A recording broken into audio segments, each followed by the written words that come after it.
Documentation. I think as we move into digital age, we want to take our people along with us, so that even as we tell them that this is how the payment needs to be done on this platform. For example, right now, I can tell you that the government has made a great effort to ensure that government services are only paid on the government platform.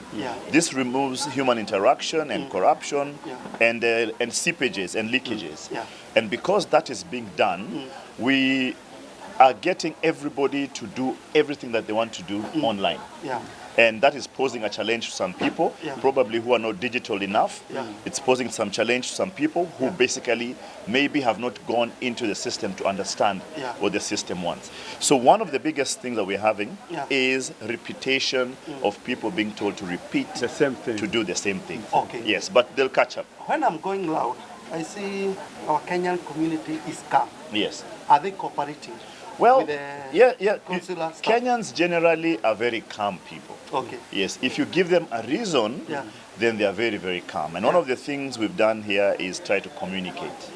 That we began in the morning with those who came yesterday. Our last service yesterday was at 1:30 a.m. This morning. And our first service today has been at 8:45 today in the morning.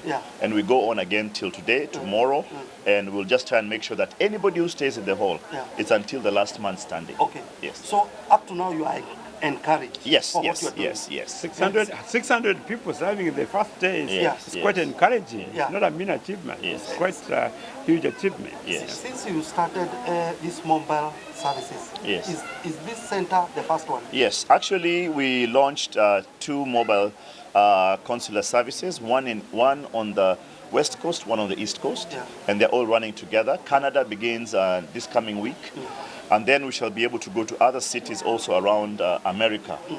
Next week, this particular team moves on to Phoenix in Arizona. And we know there we'll also get the same amount of numbers. So remember, this is how we did it. We had a research which we sent out online for people to tell us what services they would want and where they'd want the services. And that's what has informed us now to reach where we are. Yes. Reverend. Yes. I've talked with 2-3 people. Right. And people are encouraged by the government of Kenya. Exactly. What's your take? Is my this take mobile services going to solve? Definitely people need to have these documents. They are very important documents for any transaction, and they're important documents, Kenya documents. So for identification and travel, and I have advised people who are now in churches that you need to have this document with you, and they are carrying. And because the government is offering, and it's within our reach, why not come? I'm quite encouraged. This is my last question for both of you. Exactly. Anyone can answer in his fashion. Right. Baros, do you think having these kind of people in Washington coming for the last 2 days, do you think the government needs to set a consular office in Washington? So it's a beautiful question, and before I do that, I want to thank Reverend. This is not PR.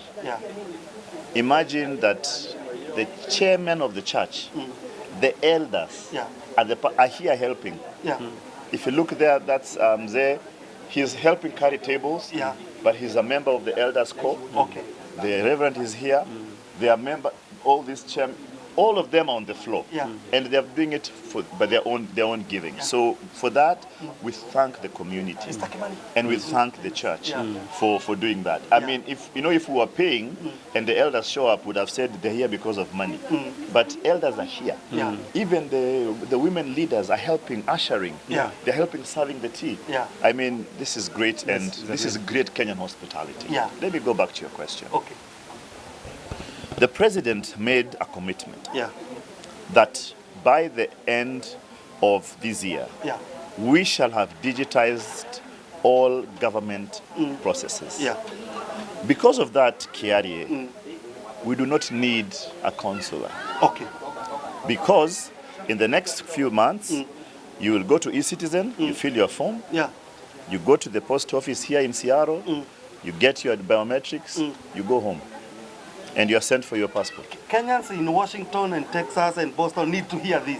Say it And, again. and you were actually there in the meeting. I was in the meeting. You've been there in DC. two Yeah, meetings. We had a meeting here in Seattle, and Yeah. you were there in DC. Yeah. And you had the president make his commitment. So we don't need a consular. We don't office. necessarily need a consular service because also right now, as you know, with the world, everything has gone digital. Yeah.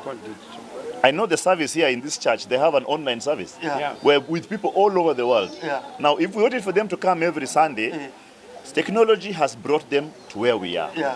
And that one has helped a lot. So in future, and also with the invent of blockchain and artificial intelligence, Yeah. you will never ever need, whenever you call these big companies right now, you think you're talking to a human being. Yeah. It's a computer Yeah. with a human voice. Yeah. So I think what we need right now is just to support the government and even those who won't be able to do today, because I can assure you the numbers are very big Yeah. of people who booked, and then we have bigger numbers of people who are walking in. Now kwa sababu ni wa Kenya, sisi tunaruhusu uingie kwa sababu hii ni haki yako. Okay. Tunakupatia. Yeah. Lakini kila mtu anangojea kwenye line. Reverend, you have been here representing now Kenyan community Exactly. for the last.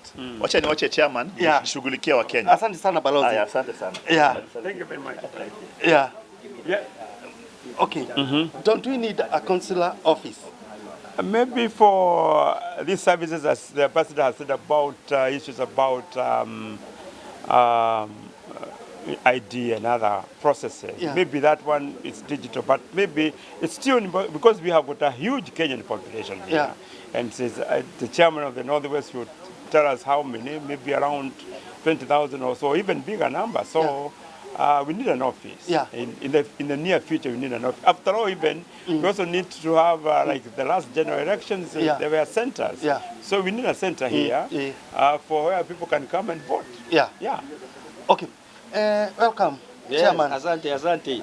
You are one of the organizers. Yeah. In fact, Kenyan Northwest. Northwest Kenyan Yeah. community. In, Yes. in collaboration with the With the KCIC Church KCIC, and yes. the embassy. Exactly. You are the organizers.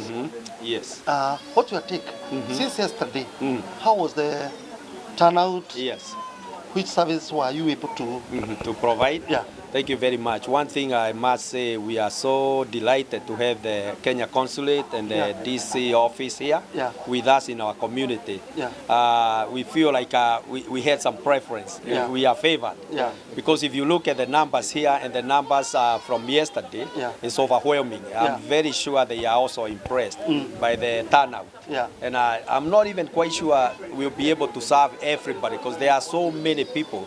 I think you've been able to look in the hall there and see how many people we have. Yeah. And Ambassador has yes, assured us you serve to the last man standing. to the last man study. That Maybe is tomorrow, good. tomorrow Saturday at 2:01. That is good. And they stayed until 1 in the 1 a.m. at night. What motivated you Yeah. to stay up to 1 a.m.? 1 a.m. Because people came out, they spent the whole day here, and they were promised that they would be served. Yeah. And I think our Consul General, he's a wonderful man. Yeah. Because they decided to work at night Yeah. to make sure those people were helped. Yeah. You know, in this place, people are busy. Yeah. And they took the time off from Yeah. their work schedule to Yeah. come and get this help. Yeah. So we don't take that for granted. Yeah. We want them to be served Yeah. because that's the only day that they have. Yeah. And if you can imagine all these people traveling to DC or to LA, you know, the DC office and LA office have saved them a lot of money and a wonderful time for them to keep on doing what they do best. Okay. So we are so happy for them being here.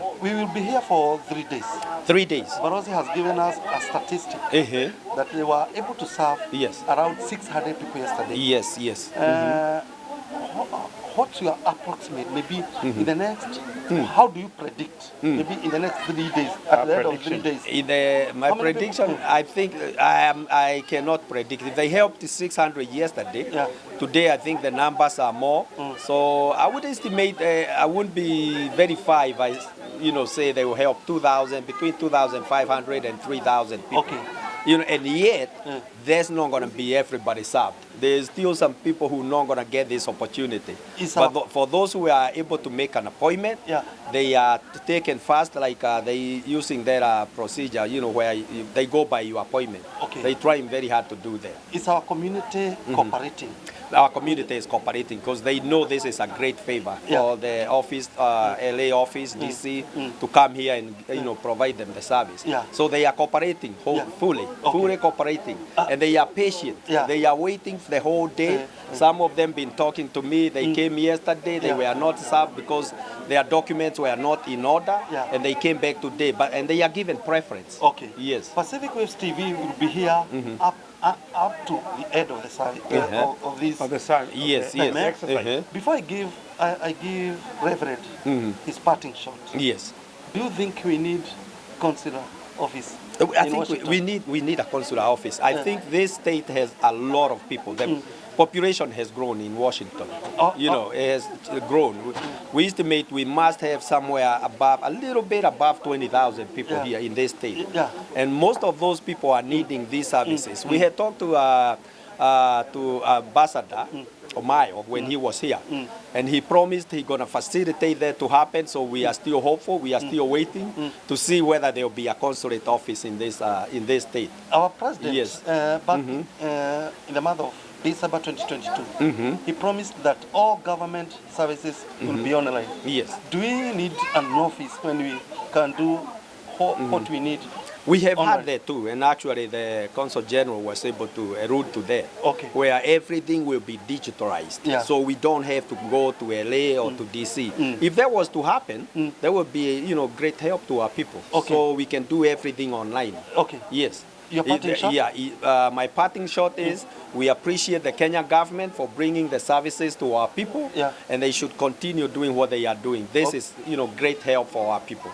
Yes. Your parting shot. Thank you very much for coming, and even for your studio. For your media for covering this, and we thank God for everything that is going on. And